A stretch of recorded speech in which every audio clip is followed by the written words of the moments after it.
Mahalaya is an important day for Hindu the world over. It marks the end of the Pitru Paksha, literally fortnight of the ancestors, and the start of the Devi Paksha, fortnight of the goddesses. In southern and western India, Pitru Paksha is the 15-day period of the waning moon in the Hindu lunar month of Bhadrapada, September-October.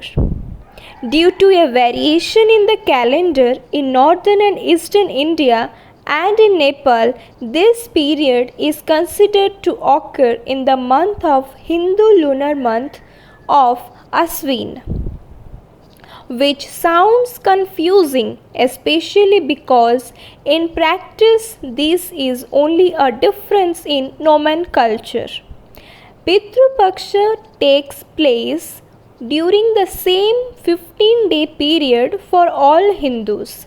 The autumn equinox also falls within this period. During this period, Hindus pay homage to their ancestors through the performance of Shraddha, a ceremony which honors the dead through elaborate ritual prayers and offerings of food. The Hindu belief the Shraddha ceremony, which must be performed by the sun, is essential to ensure soul salvation. Since the Pitru Paksha is connected with performing rites for the dead, it is considered an auspicious period. During this fortnight, no important ventures are undertaken. Mahalaya, which is Amavasya or the night of the new moon, marks the end of this period. Although the Shraddha rites are performed throughout the preceding fortnight, it is considered especially important to perform them on this last date. Also, in case a man has forgotten or been unable to perform a Shraddha for his ancestors, or a man who has been particularly neglectful of his ancestors, he can perform a Shraddha to compensate for the forgotten memories on Mahalaya day. After Mahalaya, new ventures can also more be undertaken. It is believed that when the hero Karna died, he went to heaven, where Indra, the king of the gods, offered him gold as food.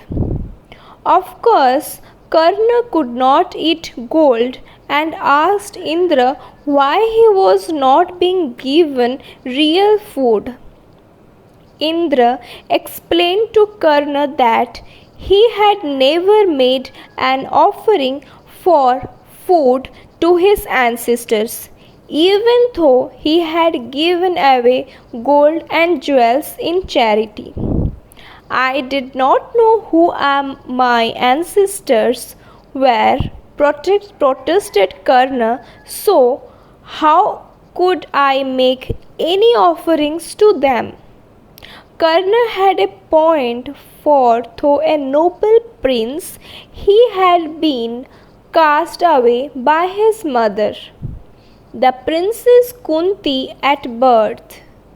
He had been found and brought up by royal charioteer and had no idea of his birth or ancestry almost till his end. Indra, in sympathy, decided to give the hero another chance. He sent him back to the earth for a period of 15 days, during which he could perform the correct rites in honor of his ancestors. Offering them food and water, this 15-day period is called the Pitru Paksha. In Bengal, In eastern India, Mahalaya also marks beginning of the Devi Paksha and the day that the goddess Durga begins her journey from her mountain abode where she lives with her consort and the god Shiva to her parents' home. Preparations begin all over Bengal and eastern India to welcome the goddess in the 10-day long Durga Puja festival. The day after Mahalaya is the first day of the pujas. All over Bengal, Mahalaya begins with the recitation of the Chandi Patha or invocation to the goddess in her perform as Chandi, the pharaohs who slew the demon Mahishasura and rid the world of evil. For this act, Durga is also called Mahishasura Mardini, the slayer of Mahishasura.